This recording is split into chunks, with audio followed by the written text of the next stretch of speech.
पिछला पार्ट वही एंड हुआ था जब तकाशी होशिना के पास आया था। अब हम आगे की कहानी की तरफ बढ़ते हैं। वो नर्वस होकर कहने लगा कि उस दिन के बाद से मैं लगातार सिर्फ तुम्हारे बारे में ही सोचता रहा। मुझे नहीं पता कि इसका सही जवाब क्या होना चाहिए, लेकिन मुझे नहीं लगता कि मैं ये कर पाऊंगा। इसने तो ना कह दिया, होशिना की फीलिंग्स को रिजेक्ट कर दिया, लड़की का दिल तोड़ दिया। फिर तकाशी बोलने लगा कि मैं जब भी तुम्हारे बारे में सोचता हूँ तो मैं तुम्हें सिर्फ फैमिली की तरह ही देखता हूँ। होशिना अपने चेहरे पर नकली मुस्कुराहट ले आई, कहने लगी कि मुझे अपनी फीलिंग्स को समझने में थोड़ा वक्त लगा। अच्छा ही हुआ तुमने ना कह दिया। वैसे भी तुम काफ़ी रूड से हो, तुम में कोई ख़ास चार्म भी नहीं। हर वक्त बस बकबक करते रहते हो और मुझे हमेशा सताते रहते हो। तकाशी समझ गया कि ये अपने इमोशंस को छुपा रही है, तभी बात को घुमा रही है। कहने लगा कि तुम बस अपना दिल हल्का करने की कोशिश कर रही हो, है ना? सच बताओ, क्या तुम दुखी नहीं हो? वो बोली कि नहीं, ऐसी तो कोई बात नहीं। हम दोनों के बीच जो ये दूरी है ना, यहीं पर इसके अल्फाज साथ छोड़ गए। वो इससे ज्यादा कुछ कह ही नहीं पाई। तकाशी बोला कि तुम यही कहना चाह रही हो ना कि हम दोनों के बीच जो ये दूरी है तुम्हें नेचुरल लगती है? तकाशी की ये बात सुनते ही होशिना बिल्कुल खामोश सी हो गई। काफी देर बाद गहरी सांस लेते हुए बोली कि मुझे इस बात की खुशी है कि मैंने तुम्हें अपनी फीलिंग्स बताई। तुम्हारा बहुत शुक्रिया जो तुमने मेरे बारे में इतना सोचा। अब मेरा मन हल्का हो गया, मुझे कोई पछतावा नहीं। ये कहकर वो वहाँ से चली गई। तकाशी समझ गया कि इसने होशिना की फीलिंग्स को हर्ट किया है। जो भी हो, ये लड़की को उदास करके चला गया। क्या ये दूरी हमेशा बनी रहेगी या फिर एक दिन खामोशी से प्यार में बदलेगी? देखते हैं आगे। तकाशी के जाते ही होशिना फूट फूट कर रोने लगी। अब ये कभी भी अपनी फीलिंग्स दोबारा उसे बताने की हिम्मत नहीं करेगी। टाइम गुजरता गया। विंटर खत्म होते ही स्प्रिंग सीजन शुरू हो गया। होशिना ने अपने दिल को संभाल लिया। अब ये नॉर्मल जिंदगी की तरफ वापस लौट आई। यूरी भी बिल्कुल ठीक हो गया। अब ये स्कूल जाने के लिए तैयार है। होशिना ने उसे लॉकर रूम से सीधा स्कूल तक पहुंचा दिया।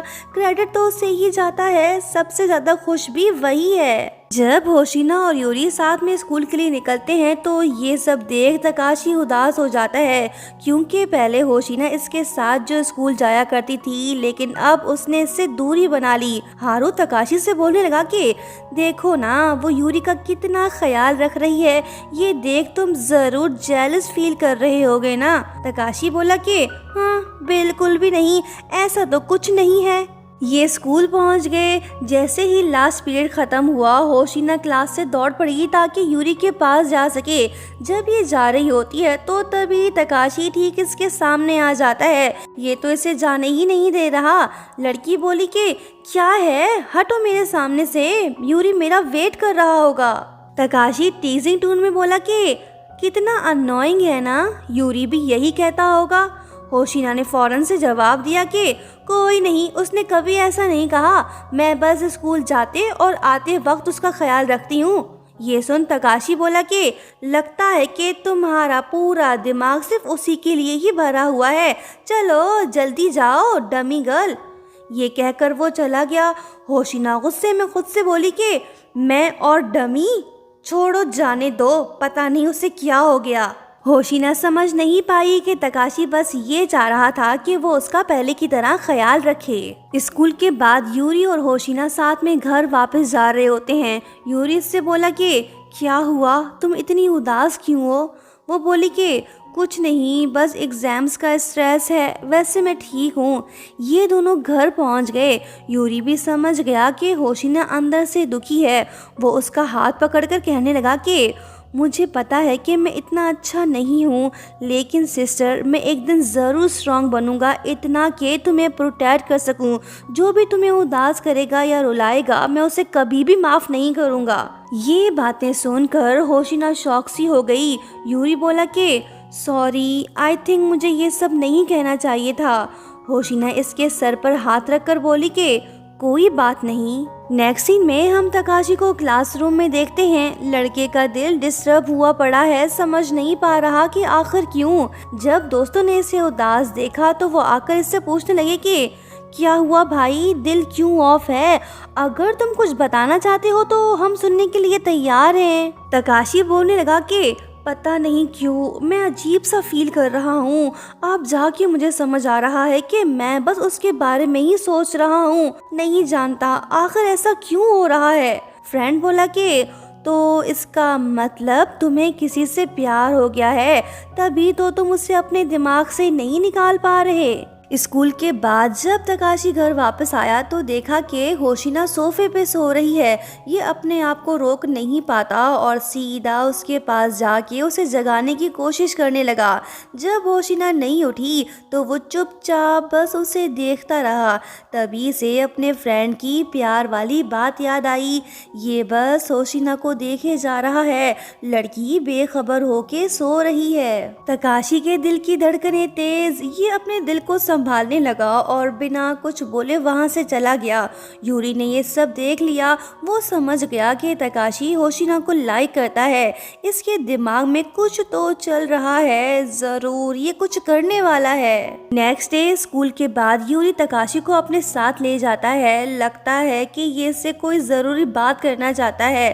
तकाशी पूछता है कि बताओ तुम किसके बारे में बात करना चाहते हो। यूरी खामोश है, इसके दिमाग में सिर्फ होशिना का ख्याल है। कहने लगा कि बताओ तुम उसके बारे में क्या फील करते हो। तकाशी बोला कि कुछ स्पेशल नहीं, वैसे तुम ये क्यों पूछ रहे हो। यूरी ने थोड़ा टीजिंग टोन में कहा कि ओ अच्छा, अगर एक दिन वो किसी और से प्यार कर बैठे तो क्या फिर भी तुम्हें कोई फर्क नहीं पड़ेगा, तुम यूं ही चुप बैठे रहोगे। तकाशी सीरियस होके बोला कि हाँ, मैं तो उसकी फिक्र करना नहीं छोड़ूंगा, वैसे भी वो अभी बच्ची है, ऐसा कभी नहीं होगा। यूरी समझ गया कि ये साला ऐसे नहीं मानेगा, कुछ ऐसा करना होगा जिससे ये जेलस फील करे। कहने लगा कि उस जैसी अच्छी और मासूम लड़की से कौन प्यार नहीं करेगा। अगर मैं तुम्हारी जगह होता तो उसकी फीलिंग्स को कभी रिजेक्ट ना करता। ये बात सुनते ही तकाशी भड़क गया।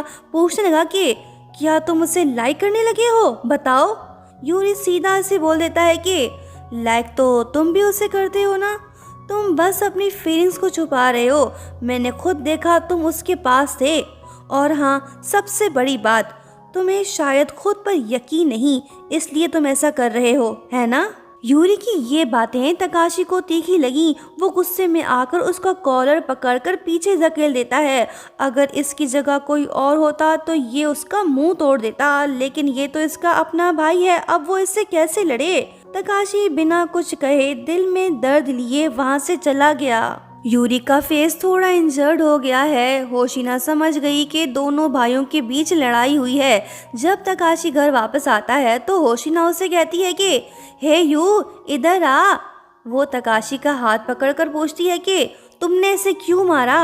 यूरी फौरन बोला कि तुम बीच में मत पड़ो, ये हमारा आपसी मामला है, हम खुद ही निपट लेंगे। यूरी उठकर तकाशी के पास जाकर बोला कि चलो बात को अभी खत्म करते हैं। छोटा बोला कि हे मत लड़ो, पागल हो गए हो क्या। होशिना टेंशन में, दोनों भाई लड़ने को तैयार। आखिर किसकी होगी जीत और किसकी होगी हार।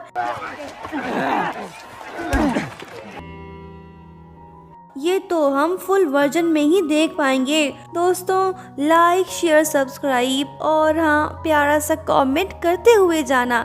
Thank you so much for watching. Bye bye.